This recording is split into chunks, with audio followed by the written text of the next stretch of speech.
organizers all over the country, the activists, the civil rights, the struggling parents, the families, the teachers, the students that are realizing that a system built to divide, impoverish, and destroy us cannot stand if we do it. All right? It's kind of basic mathematics. If you hear me, could you feel me, could you free me? Wonder if I made a difference or made a difference. But that we are the difference. We ain't got no code to decipher. Brother, I would never call you trife. You my brother, though they knife and fork our meals. Then cop the silly feels. Yep, it's slimy, kinda grimy. Miscalculated the timing. But you can't plagiarize something in disguise and think we have no eyes to see something real as we. This is seriously who we be. See, this here is true indeed. The real deal, thoroughbred, like collard greens and cornbread. Can't recite what's never said. Purpose keeps us fed. Real man. This is Grand A Hope Fed. But still, you are my brother. Above you, there's no other. Blood or something other. More like what the blood covers. Man, no matter what they say, we good over this way. This is positivity in the making. Helping brothers to break through. Without breaking. Without breaking. Without breaking. Without breaking.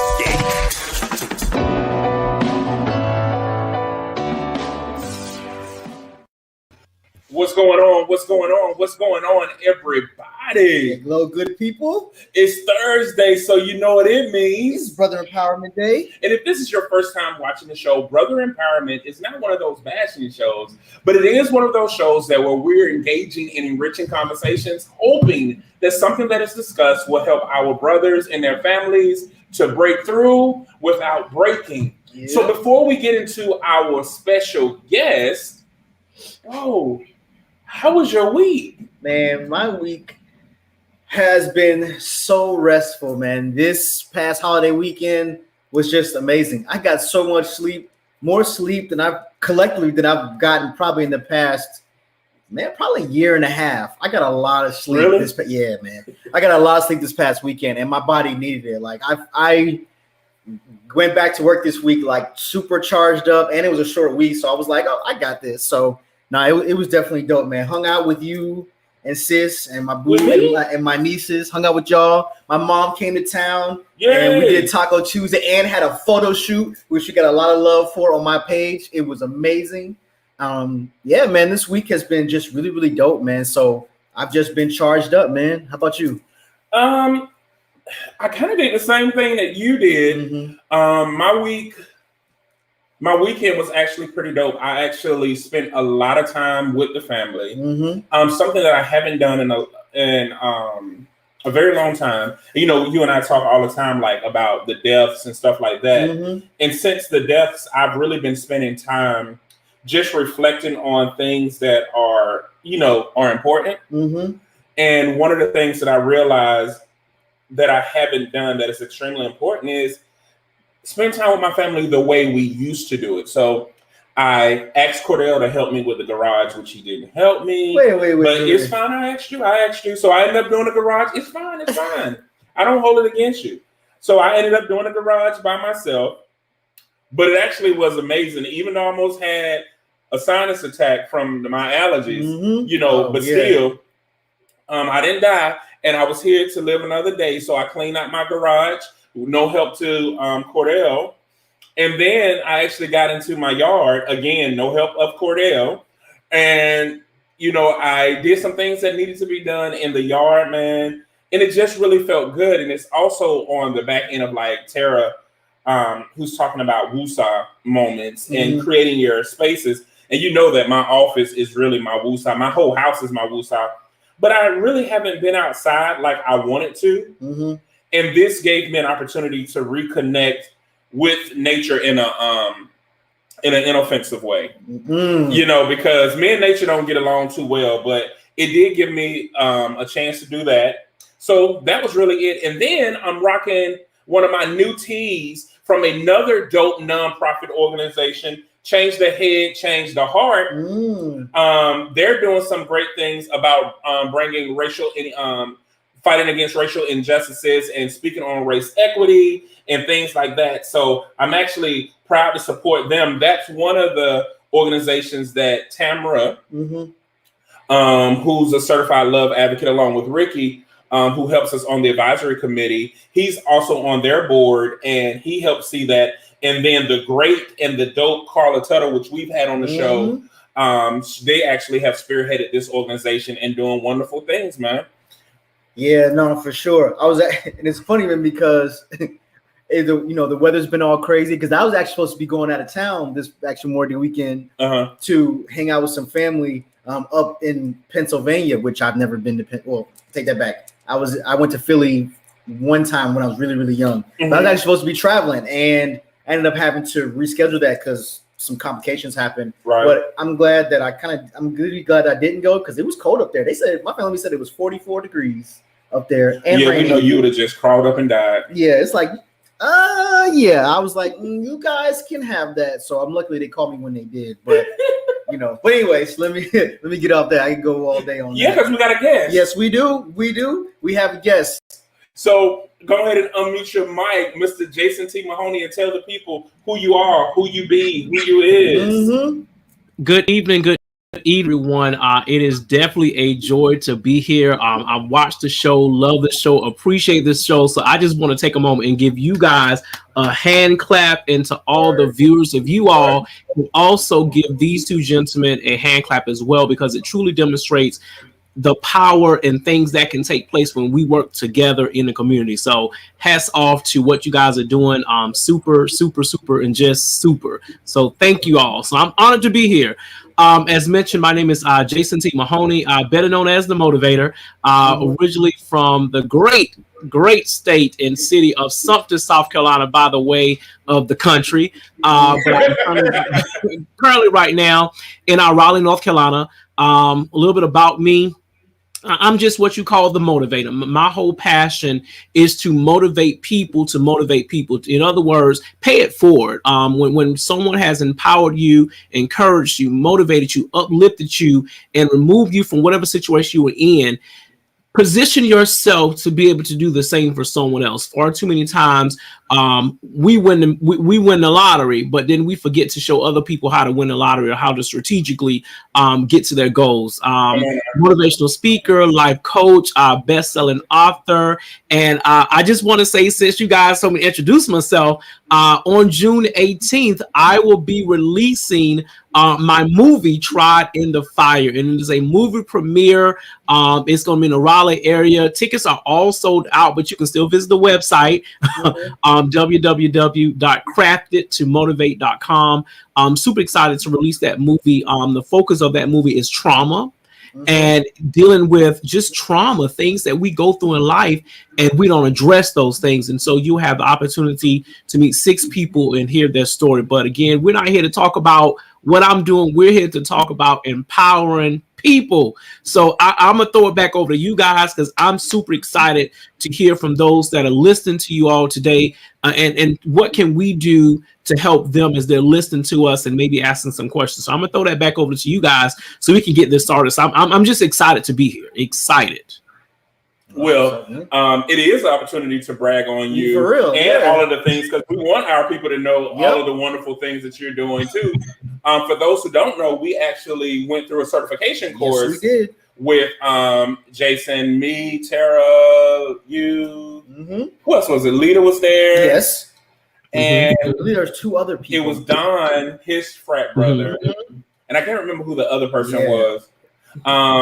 Where we could be a safe space for children who are victims of sexual abuse. That was I still have that certification, man. It's like right in where my other certifications are. What, in a drawer? Yes. In my sacred drawer. There you go. The second drawer. Exactly. Absolutely. Okay, sacred drawer. Tell people who we got on.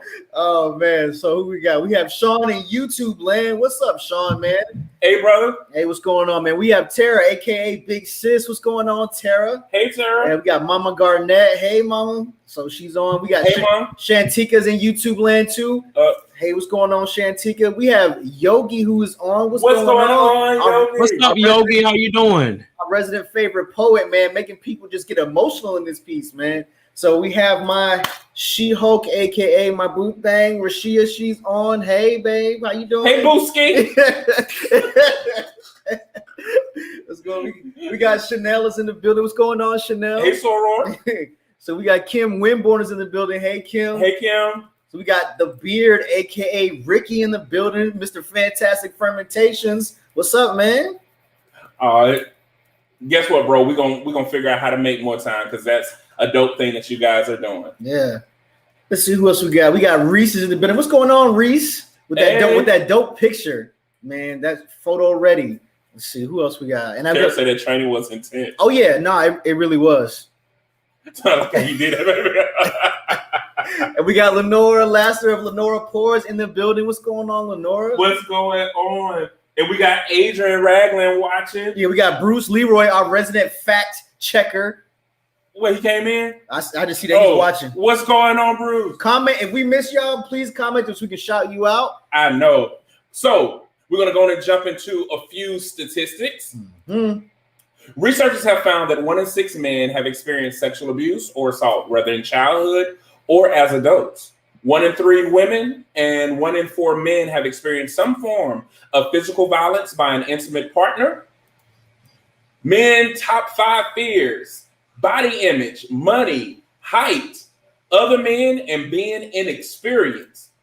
My special demographic, the percent of men aged 20 and over with obesity, 40.5%. Men die by suicide 3.5 times more often than women, and the peak age is 45 to 49. But men also die by suicide age 50 and above, and 40 and under 44. Under 45 at the same rate as well. A study showed that 1 in 71 men had been raped or suffered an attempt within their lifetime. Men serve longer sentences. In fact, 63% longer sentences on average than women do, and women are twice as likely to avoid incarceration if convicted. What are your thoughts about that, Jason T. Mahoney? So as you were popping up all the stats, I was saying wow, but then the wow is pretty much more so. This is something we've already known, right? So we already kind of know the stats because we hear about them all the time. The question or statement that I would say is, because we now know, what can we do, right? And so I'm a firm believer in getting ahead of the situation before the situation even comes, right? So we already see the situations out here, the statistics. But let's take one of them that you talk about. Let's talk one about the men's fears. If you can pop that one back up for me, please. About I think it was like 5 or 6 things. Men top 5 fears, right? Body image, money, height, other men, being inexperienced. So when you think about this, and the statistics are already showing what the concerns are, right? And because the concerns are already there, the next question is, what do we do next? Mm-hmm. And I think that's where we get stuck, and especially when it comes to men, because you all know society, we were raised that men, we don't address our issues. You know, we hold our feelings in, we don't talk about things. And so we have to really erase that old mentality, that old mindset. I'm not even talk about 1619 and slavery this evening and how we got to that mindset. That's a whole different topic, maybe for Black History Month next year. But when we think about these things, the question now is, what do we do? What do we do, right? So one thing is have the conversation, and you guys are already doing that, having the conversation to have that safe place for people to feel safe. And then once we do those interventions and do things to get ahead of the statistics or what have you, then we have to do what we call stabilizing it. And that is continue to do it. Because a lot of times, how many of us have gone to the doctor and we've gotten a prescription, and the doctor in the prescription says, take all 10 pills. Mm-hmm. By the 5th pill, if we feeling good, what are we going to do? Stop. We stop, right? And unfortunately, we do the same exact thing when addressing these type of issues. We'll see a little plunge that things are improving, but then we'll stop, and then we're back to ground zero. Mm-hmm. And so I'm curious to know, when we think about, I'm gonna look at number 3, right? Number 3 talks about height, right? Mm-hmm. So I stand at 5'4", okay? But I don't have an issue with that. But the funny thing is, other people have an issue with it. So what now? Are you sure it's 5'4"? 5'4" all day, every day. Just have an annual physical. Men, get your annual physical. Get your annual physicals. But if you think about it, height, right? Okay. So I don't have an issue with it. But guess what? Every time you run into somebody else, what's the first thing that they do? They gonna say, "Oh, you short. You short." Okay. And this may be wrong. But I did a test study one day when it comes to height, right? So encountered a person. And when she first saw me, the first thing she was like, "Oh, you so short." She was a heavy-set young lady. Mm-hmm. And I said to her, "Oh, you so plump." She got angry at me for saying that. And I said, "Okay, let's take a pause. Let's retract this. You are the one who started the dialogue. Because there was something inside of her where she had to feel good about herself to point out something else, right? And so I think that's where we need to go back to, creating that safe place for people to heal first and then be able to address these issues. I can't help you until I've helped myself. But that list is real. That list is sad. And that list is why suicide rate is at an all-time high among men. And these are just 5 top things, right? And so, but when you look at a lot of these things are taught. We're taught about what our bodies should look like. Right. And the images of what we see in the newspaper articles. You know, the money comes that, you know, we always hear, you know, the man's the head of the household. He have to bring in the money. And then if he feels that he's not able to bring in the revenue to sustain, then he's going to begin to question and say, "I'm not fulfilling my role as a man just because I'm not bringing in certain money." Right. Height, you know, Cordell, you know, me and you both short. So, you know, you know, some people, that's the first thing they want to point out about us. And I was like, no, we don't have an issue. You have an issue with our height. We're fine with it. Right. And being inexperienced. And so 4 and 5 are kind of touchy. So I'm gonna be curious to know, what do you all think about 4 and 5? Man, we talk about it all the time. And I think people don't understand that.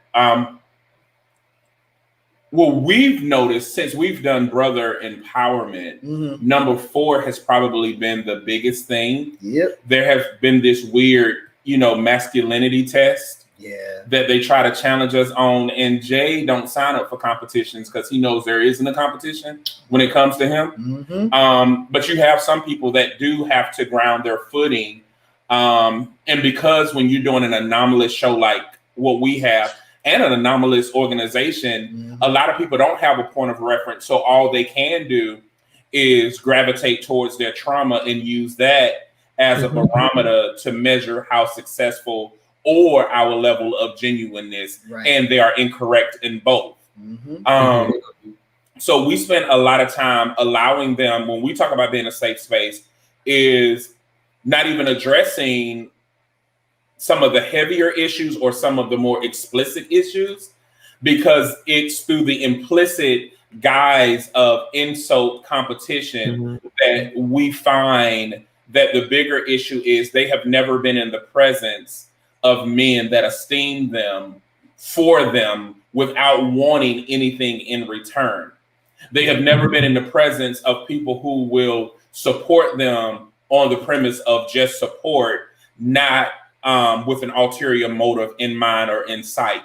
So we have dealt with that, I think, more number 4. And I think that yields into being inexperienced, because this inexperience is a totality. A lot of people, a lot of men have not experienced pure love because a lot of men have been conditioned to measure love based on their ability to provide, to provide protection, to provide sex, to provide resources, but not on their, not on the premise of just saying, "Hey, I'm a man and I'm worthy of love because I am human." Yep, exactly. What do you got? No, bro, I don't have anything else. You said it all. No, but I definitely will say, man, that, well, I'll echo everything my brother said, and I'll also say just from I take it from the height standpoint. People I've always, well, not always said, but I've said before that if the first thing someone says when they meet you is they say, oh, well, you're short or this or that, that really means they don't have anything of worth to say.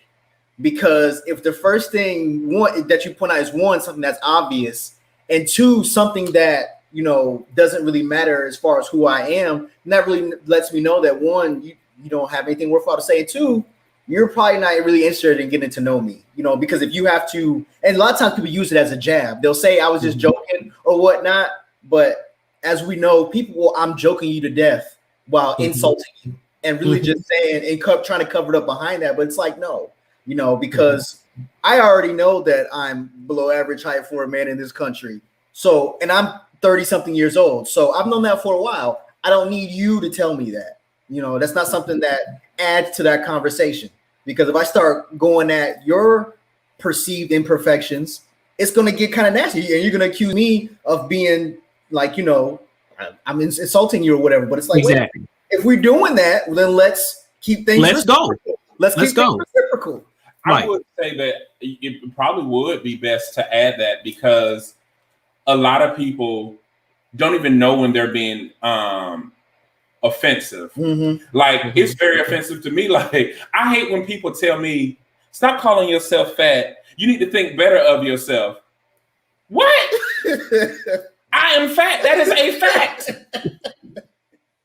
And why me calling me fat mean I think, but it's evident that you don't know me, right? Exactly, whatsoever. Yeah, you don't even know anybody that knows me for you to come out your mouth and say Jay thinks lowly of himself. No, Jay is very factual, and you guys need to stop that. You do pass your insecurities. Like, y'all act like some people have a problem with being short. Some people love being short. Like, I envy Cordell. Like, when he sit on the couch sometimes, and I'd be like, he got all that space. Why? Well, the good thing is, we had a conversation about that. I gotta get all comfortable, and that joker snugged up in there and was like, "I'm good." I'm like, "This joker, yeah." And for people who don't know, my birth father is short, and he is a little person who suffered from dwarfism and is called a midget. I know people say that is offensive, but guess what? My whole family I come from a whole family of them. You talk about your family, I talk about my family. But anyway. I used to always either want to be very short or very tall. And so people think I'm taller than what I am, and I'm not. I just been blessed to be a proportionate fat person. Because, some fat people are shaped like a circle. A planet? Yeah, a whole planet. Whereas me, I don't look as big as I am because everything is proportionate. But this joker is fat. He is morbidly obese. But I used to want to be little. And so when I see little people can hop in this space, I be like, that ain't even fair. Y'all can get in cars comfortably and everything. I gotta do that heisting up one leg and get in. And dip on in with that one leg. So and that's to say that people don't make me insecure. Like, people, y'all come up and say things and you project your insecurities, but people can be fine with it. There are several people that are fine. Lizzo was a good example of that. She was fine with her body, and y'all start policing saying she doing too much. No, if she did this every day in her life. Why are we the ones who feel like we have to be the barometer on how somebody else feels just because it's something that's not working for you? Right. I know, Jason, you got something to say. Hold on, let me do this real quick. We got to highlight Rick. He just came on. What's up, Rick, bro? What's going on? Sherry says she here. What's up, Sherry? She also said Cordell Gibson is taller than someone else. I mean, me and Jason probably actually the same height, actually, Sherry. Same height. I don't think so. Because you and my wife the same height. Okay. Well, I was about to say, like, I don't even see, y'all in the ballpark. Cause like I don't even go around folks trying to compare. Well, I'm talking to somebody because like that's the other thing too. They'd be like, "Oh, you finally taller than somebody." I'd be like, I don't go around trying to look for people that I'm taller than, like, because it's just not a thing to me. Like, you want some Durango boots? I need some Durango boots, man. Find me the serum that's gonna get me taller. There we go. That's what I do. Matt Dillon said, "What's up, Black Excellence? What's up, Matt? Man, Lenore said vain assessment of your character based on your height. Hey, and that's something else that we're taught as men, like the big, tall, strapping. He's like the archetype of what attractive is. But yeah. Look, they want to know what you said about it. What did she say after you call her plug? A man said, "What's up, bros?" Oh my goodness. What's up, man? Rashia said, "I don't have an issue with 5'4" men." No, you don't, Booski. Chanel said, height, unfortunately, something people cannot change. Yeah, you're made that way. I prefer taller men, but I would never forsake or use short as a derogatory term. Now I know without thinking, I do mention short, but it's the same when people meet me and they say I'm small. I know that. Been in his body for 30 plus years now. Yep, for real. Sean said, love people where they are, not where you want them to be. Absolutely. That's when the conversation is over. Always truth behind them hey, jokes. Mac, that's facts, man. That's facts. Superman is on. What's going up, on, Kerwin, bro? What's going on, Kerwin? And then Rashia said, what if we stop pointing out flaws and start finding things to uplift one another? I love that. Absolutely. That's right. Jay, you chunky now. What? I said, not proportionate fat person. You cut out. She said you cut out our guest off. I'm gonna let him talk, mama. I can't breathe. Y'all cracking me up. It started with Jason Collar Woman Club. Okay, Jason, it's on you. So lots of stuff to unpack what you guys are saying. I think it was Lenore that asked the question, what did she say? So she got kind of like rude, like really went in on me, right? But then as she went in, I just sat and listened, and then I processed with her. And needless to say, she was going through some things in her life, and she needed to be healed. And that's kind of where it goes to. So if I'm gonna drop a nugget here, right? But before I drop the nugget, I want to build it up. A lot of issues that we have as humans with other humans, it stems back to what we have going on inside of ourselves, right? Mm-hmm. A lot of us, we got a lot of layers, and especially as men, we have a lot of layers, especially as Black men. We have a lot of layers that have been put on us, involuntary, and then we have some layers that has been that we made the decision to put on ourselves because of whatever situations, right? So we have all these layers, and when we don't meet up to these layers or those expectations, that's when we begin to have these issues, right? But not only with men, but with women as well. There's a lot of stuff that we all have in our trunk, period. No questions, no comments, no concerns, no confusions. Every last one of us, we all have something that we're dealing with, right? But it comes into play is, how do we deal with it? Do we deflect on it to make somebody else feel bad so I don't have to deal with my layer? Or will I do some self-reflection so I can heal myself, right? So I believe that if people will heal themselves first, right? If you're a person, you do have an issue with your own height, work through that. Get in therapy. Get in therapy, what have you. Whatever your issue is, work through it, because if not, you're going to damage other people. So work through your own issues before trying to heal somebody else. And so a nugget that I want to leave with everybody is focus on what is strong and not what is wrong. Focus on what is strong and not what is wrong. When you're dealing with people, focus on what is strong. Me personally, I can sit down and have a whole dinner buffet with my worst enemy, with the worst person who hates me. I can sit down and have dinner with that person because I'm going to focus on what is strong about that person versus what is wrong. I believe that we can all find something good about somebody else, right? But we can't find something good about somebody else until we have come into an understanding with who we are and loving ourselves. And so when you look at these top 5 fears here, right? If you have a male that is struggling with body image, that is struggling with how he looks in the mirror, he's not going to be able to have a healthy relationship or friendship with anybody else because he hates the person in the mirror. So when we have this linear approach and all of these things that we're dealing with, that's why we can't get along. It's not that we can't get along because what somebody else is doing. It's because I do not know how to have a healthy relationship because I don't have a healthy relationship with myself.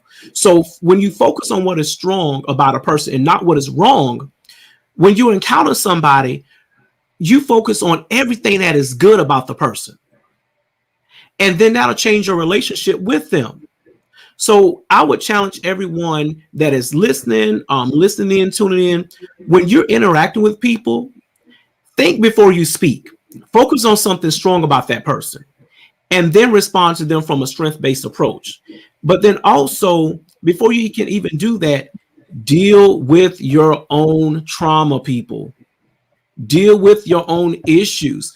And then also remember that every last one of us was created in a perfect image. Whatever image you have when you came out of your mother's womb, you were created with that purpose. Okay, period.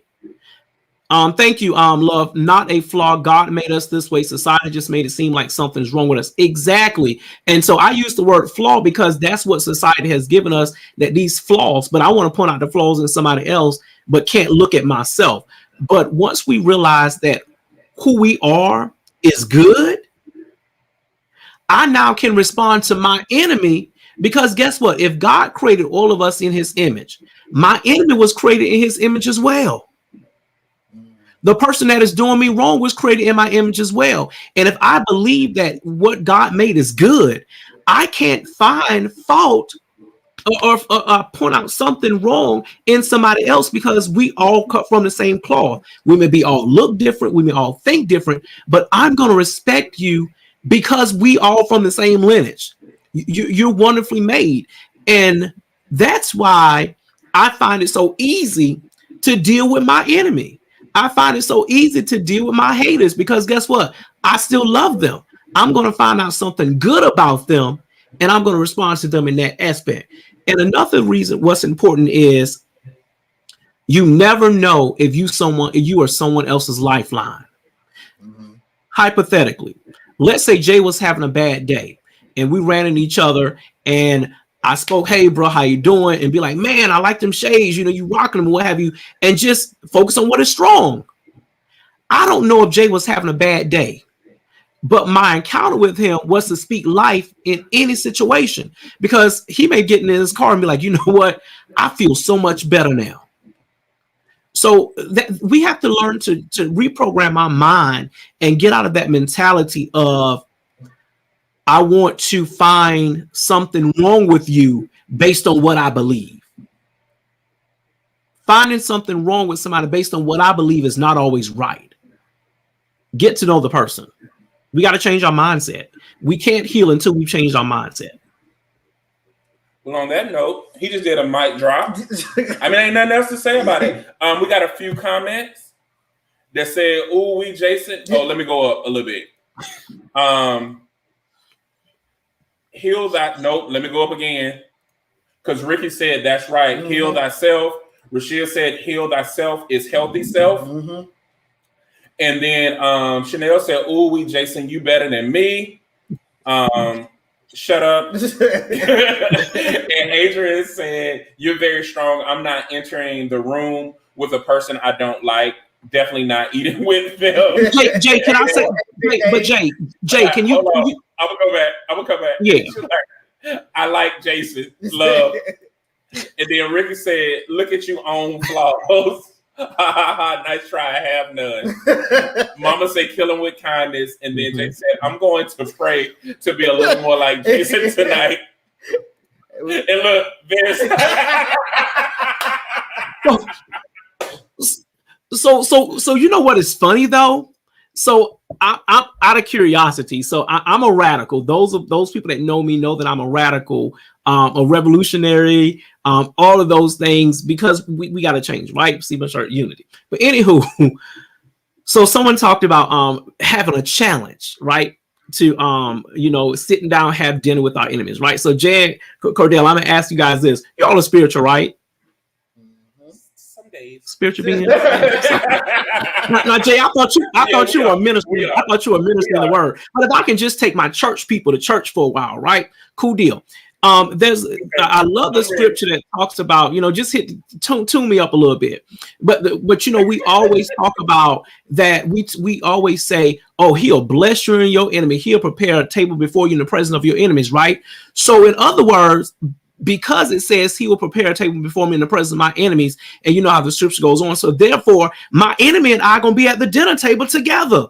So in other words, you going to eat if you, and again, everybody internalize and interpret scriptures how they want in scripture, and not knocking anybody, but I'm just that type of person.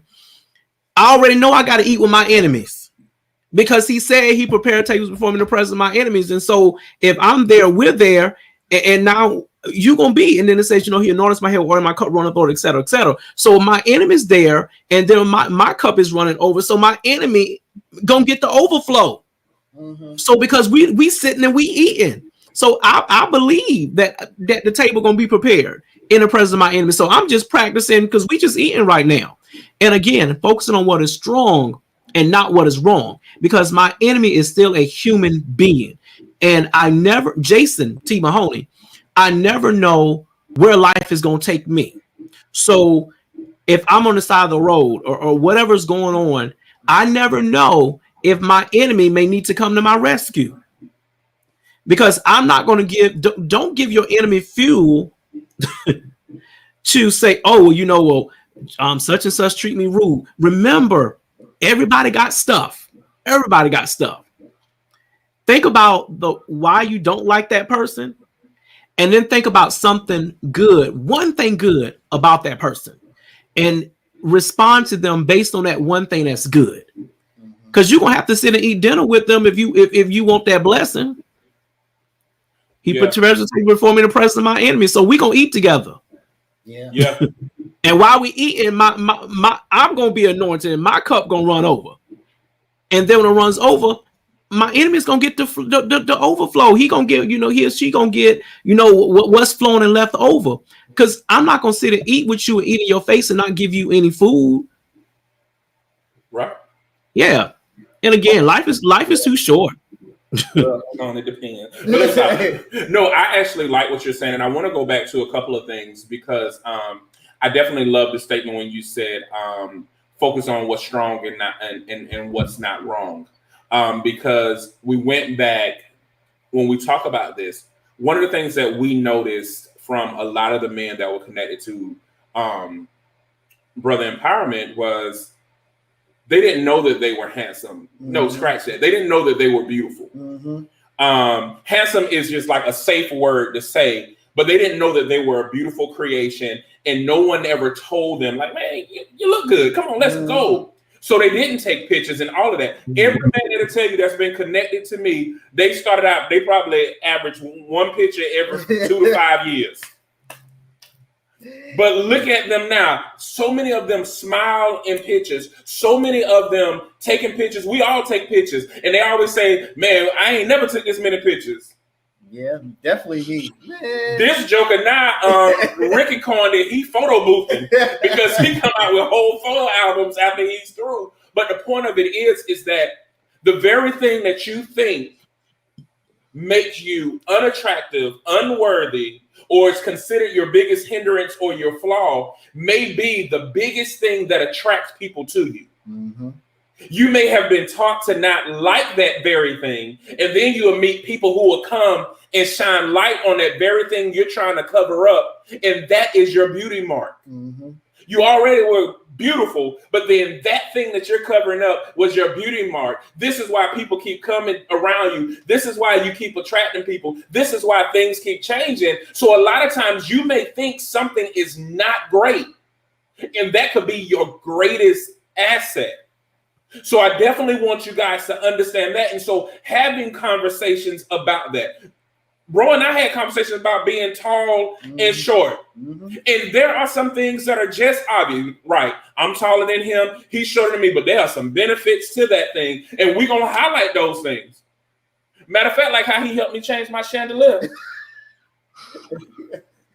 He just stood on the table and did his thing. See, I couldn't have did that. No, those are blessings. We ain't had no ladder either. That was a blessing. So these type of things happen, and we don't know how to come into people's spaces and say, no, don't be ashamed of that. That's what make you dope. That's what make you awesome.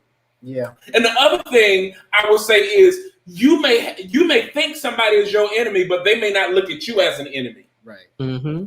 Because that person may come in your life to bring out the very thing that you're trying to cover up, and you like, why they keep trying to trying to shine on me? Why they keep flexing on me? Why they keep doing that? It's not that they're doing any of that thing, but they see the thing that you hiding, and you looking at them as somebody that don't like you, that is in for you, that somebody's trying to take you out, and they're not even trying to take you out, they're trying to bring you out. And your adversary has a purpose. Your adversary has a purpose in your life, period. Exactly. Your adversary has a purpose. And a lot of times the very person that we think is our enemy is a reflection of our inner me. And we don't realize that the reason why you can't stand that person is exposing a part of you that you didn't want to acknowledge. Or that person is being who you want to be. I don't know what happened to my camera.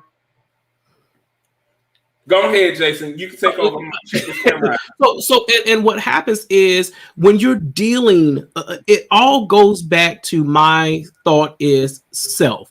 The self. And those that are listening, if you all can think about what was poured into you as a child, who spoke over your life? Who spoke into your life? Who encouraged you? I think about as Jay was talking about, looking good and feeling good and all those things.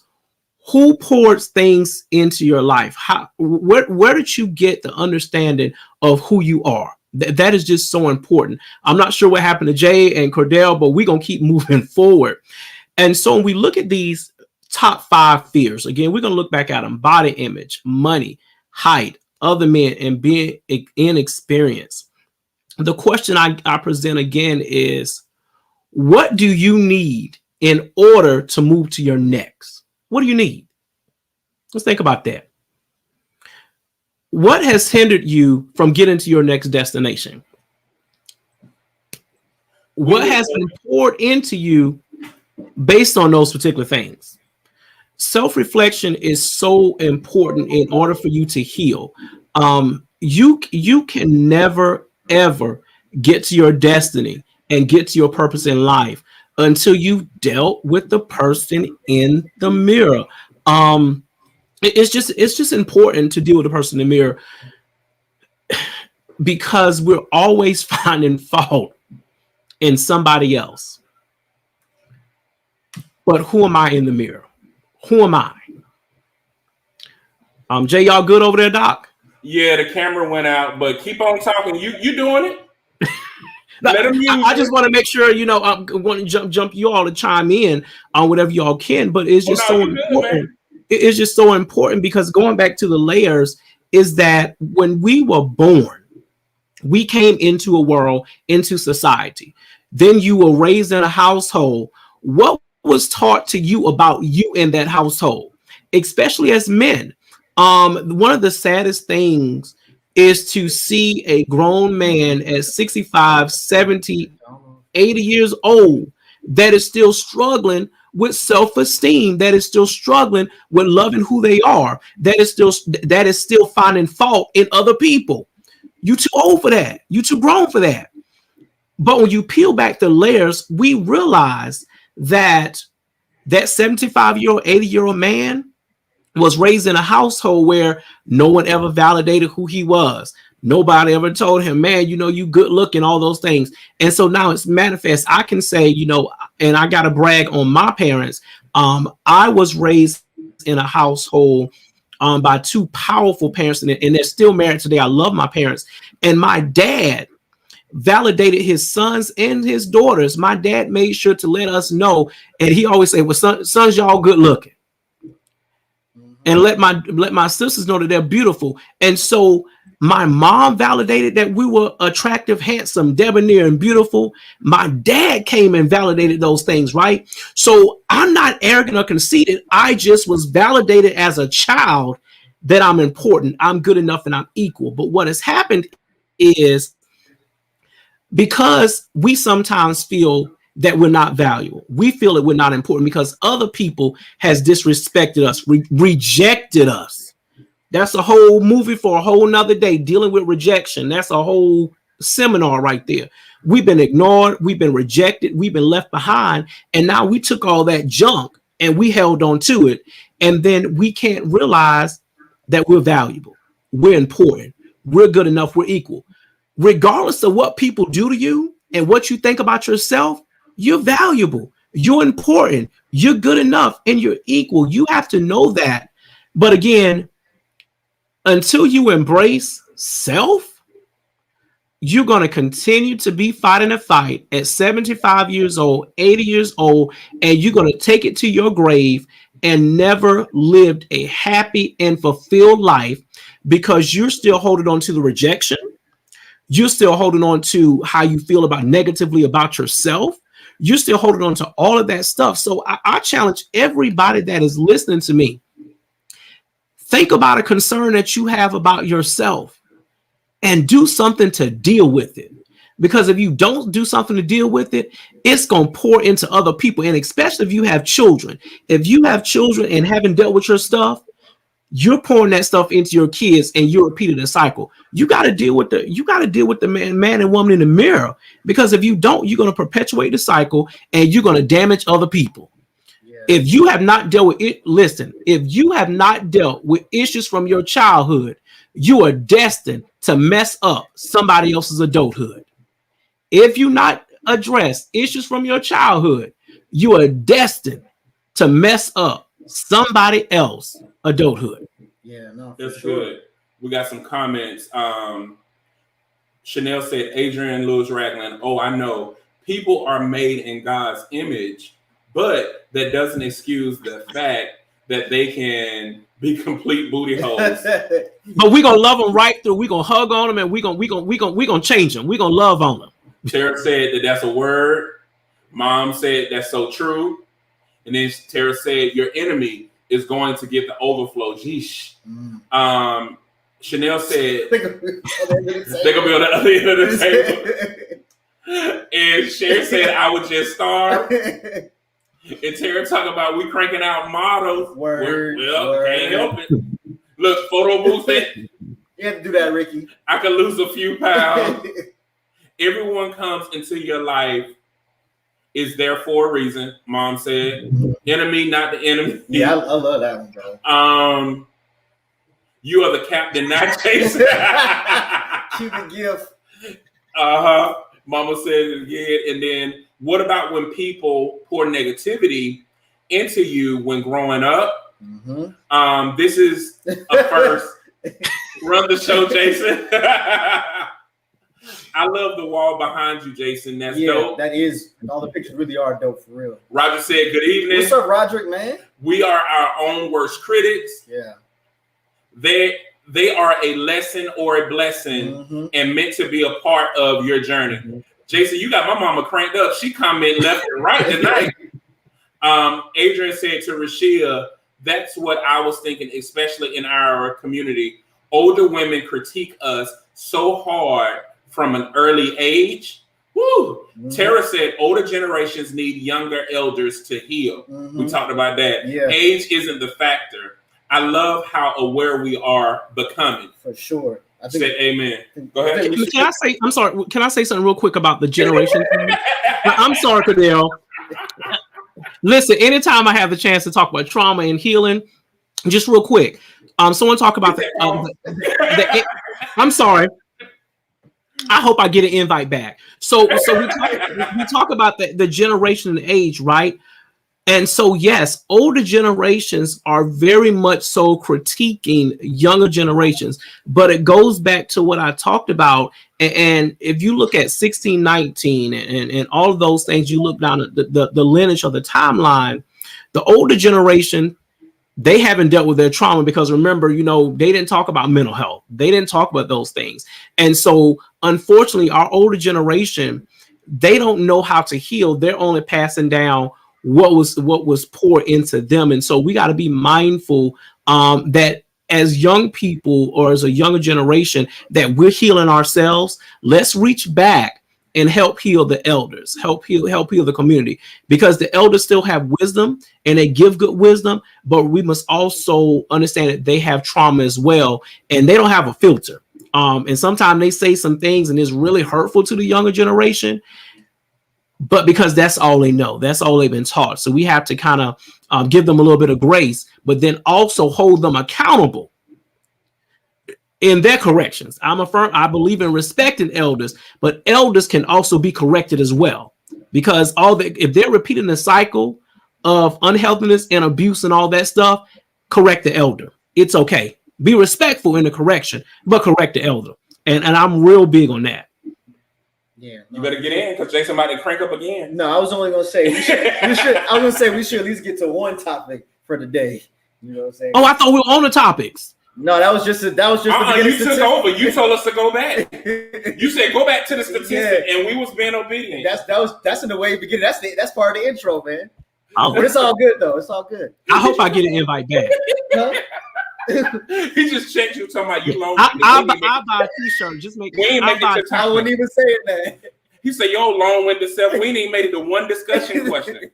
I'll buy a t-shirt. Hope I get invited back. Well, Mama apparently she feel like she owned the show. She said you coming back, but you know what though? All jokes aside, though, I feel like people needed that, and sometimes it's different because we say things, but it's like that parent. You can say things one way, but hearing other people bring a fresh perspective to it is enriching, and that's what I think it's about. And a lot of people need that. You don't run this. So you just said about checking the elder. See, you don't run this, Lois. You don't run this. All the way in New York, telling us what we gonna do in North Carolina. Because some of them elders forget real quick. That they do. Don't say too much, Cordell. Say something. Ricky, I don't know why you're choosing violence today. It's supposed to be a peaceful day. Look, build that topic list. It's okay. We good. Don't feel bad, Jason. The average is about 3 topics in an hour. If that. We told them that too. My elders in my family didn't deal with trauma. It got swept under the rug. That's a lot of black families. Way too many black Rochelle, families. I'm going to send you to New York with Lois. You don't run this. Don't worry about that. Mama, log off. Word. Don't worry about them. I will say that as we go on to the topic too, that you do have every right to tell, you have every right to tell anybody who's disrespecting you that they're being disrespectful. I find myself saying things a lot of times, like when people ask my wife, oh, y'all are going to shoot for that boy? You know that's none of your business, right? I don't have no problem with saying that. You know that's disrespectful. You shouldn't ask that.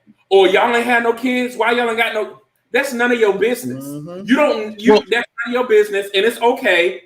And just like with the older people, you have every right to say, ma'am, that's none of your business, and you're rude. Yep. It's okay. So one of the topics came up. We wrote a blog, Jason. I had dealt with 3 major deaths. I lost a cousin that was a part of my life, my entire life, an older cousin. I lost my favorite aunt. And then I lost my biological father. But one of the things that I realized what was happening is, you talk about it. When you go through a traumatic experience, you don't realize how many masks you've created to get through life. And so when you're going through that traumatic experience, a lot of times you begin to look at yourself and look at everything differently. And some of those masks began to crack. And as these masks crumble, we have this desire to quit. We have this desire to give up. We have this desire to flee. And let's talk about this. Also, feelings of grief also are very similar of feelings of accomplishment and completion. So when you're completing something and you're very successful, a lot of those experiences can feel just like you're grieving because it's the end of something. Death is the end of something. Yes, it's a continuation, but it's also the end of something as well. And a lot of us don't know how to deal with ends of things. So we abort the situation and we give up. Yeah. And so one of the things that we need to start doing is not giving up on life, but we need to quit negative thinking, quit being frustrated of things we can't control, quit attempting to bridle our emotions, feel the things, follow them through, quit trying to handle everything on their own, quit entertaining distractions, quit limiting yourself based on insecurities and the expectations of others, and quit allowing yourself to hurt for the sake of masculinity, femininity, womanhood, or manhood. No, I definitely. And you definitely, at some point in time, I think most people have gone through a phase where they just want to say, like, forget all this, forget everything. Now I'm very happy with my life, especially now. And there have been times where at my lowest moments, especially when I first started my work and going through therapy, that I wanted to really just say, forget it all. I went from feelings of wanting to just sell everything and just go somewhere and just be and just live by myself and not talk to anybody and disconnect from everybody. And I even had, at my lowest points, I even had thoughts of ending it all. I had thoughts of driving my car off of a cliff and just saying, well, this will be better than going through the stuff that I'm going through. Like, those moments happen. And those are things that people go through. And so, yeah, especially, feelings of grief and sadness and all that, those things come with certain experiences and they have highs and lows. So, yeah, there have been definitely times where I've said, I want to quit, like quit life, quit everything, quit people, quit family, quit, everything. But Jason said you can't quit because your overflow might be over there. And you don't want it to flow on the other side. So you got to stay there. Yeah, absolutely. Your enemy got your blessing that you don't work for. Right, the enemy got the enemy got the cup and the salsa and the overflow and the food. Yeah. Yeah. And you don't like to be hungry, so you know how that goes. Bro, I'm just saying, he gave the word. I'm here just applying it in everyday life. And you know what? I'm so glad you talk about that. Those moments happen. Love you, Cordell. Love you too, big sis. Because a lot of times we don't, when we talk about normalizing, it's not normalizing the offense or normalizing the trauma. It's normalizing that we are people who go through different experiences and we need each other to survive. And a lot of people don't realize that. And that's why I loved what you said earlier, Jason, when you were like, you don't know if Jay is having a bad day. Because truth be told, between my wife, Tara, and Cordell, they have talked me off of several cliffs. It's been Ricky. I mean, the list go on and on. Lenore, like a lot of these people that are on have talked me off of the cliff, but I can easily tell you there are some people who also had a hand on my back and was trying to push me off those cliffs. And had it not been for certain people coming along, they help you because some people only have use of you. You know what I mean? Some people only have use of you, but then there are some people who want to experience you, who love you for you. And sometimes they need to leverage that. Nothing is wrong with being used. It's when you're being mistreated and abused and the list goes on and on. But we want to be used. But a lot of times we don't have anything in our well. And some people don't have sense enough to know that. And as transparent as I am, some people struggle and you don't want to get ugly with them, which is impossible for me. But you can act unseemly and tell people like you're rude. Like when I let people know that I needed to take time off because of the deaths in my family, some people who already owe us money, who already have poor business acumen, have the audacity to get upset because I decided to take time to heal for me. You have some people who are always pushing us to the cliff, but you have some other ones who are really talking us off the ledge. And it's very important to know who you have in your And when you're advocating for you, advocate for your safe space as well. Mm-hmm. It's okay to tell people we're not fighting, we're not having a disagreement, but it is unhealthy for me to share this space with you. Yep. Mm-hmm. And a lot of people don't know how to do that. They think you have to be rude and ugly. You don't have to be rude and ugly.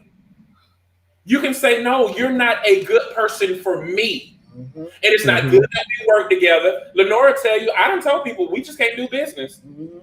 I don't feel like we will do business well together, and that's okay. Mm-hmm.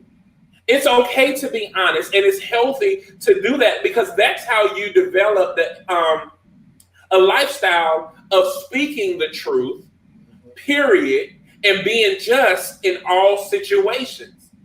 If you have to bridle yourself and hold stuff back, all that's going to do is have you to bottle up and question your judgment and question the actions of others. Yeah. But look, you took us over an hour, Jason. But you know what? Somebody got somebody got healed. Somebody's gonna make the decision to address their trauma. Somebody's gonna make the decision to focus on what is strong and not what's wrong. So somebody's gonna make that decision. Somebody.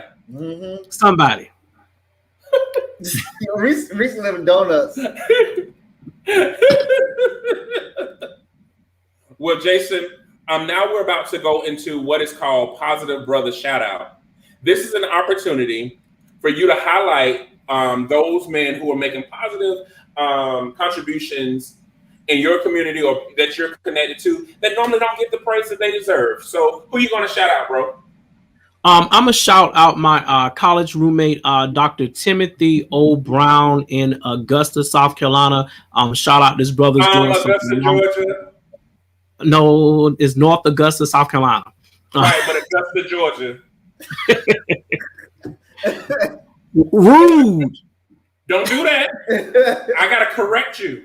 So it's in South Carolina. And so my good brother, good friend, Dr. Timothy O. Brown, he and his wife own an optometry company, just doing some really good things. And so reach out to brother on Facebook, Timothy O. Brown, better known as Mr. Positivity, but father that brother, he's just doing some really great things. So Dr. Timothy O. Brown, man, I give you a shout out.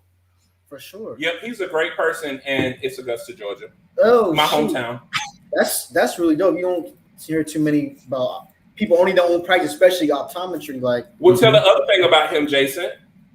So he's also one of the 44 in Letters to Our Brothers, and he's also he and his wife, but he's at the top level of being an Avon salesperson. So he has a whole team of representatives, and he's an optometrist, motivated, just doing a lot of great things in the community. So that's what's up. Shout out to him for real.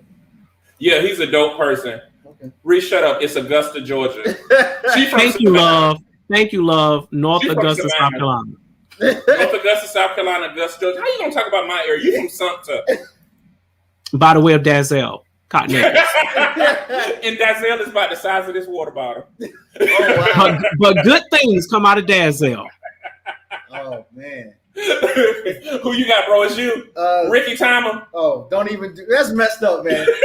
But I'm gonna shout out Jay, man, for sure, man, just because he has been one of the people who have talked me off of the proverbial cliff during my darkest moments, especially when we first got connected. I was going through some of those times, and he told me before certain things happened that they were going to happen, but that he was going to be there, and that he's been true to that. So I definitely got to shout out my brother. I want to shout out you, Jason, man, for coming on with us, because man, you just really just came on here and just gave the people what they wanted, what they needed, for sure. I do want to shout out Kerwin Pittman too. Superman, I don't know if he's back yet, but Superman has been out there in Elizabeth City, really doing everything, getting arrested, like just protesting, really just out there doing him. And so, I definitely want to shout out to him, because he's just a guy that just goes, man. He's wherever there's something going on, he's there. A lot of times before people even think about it.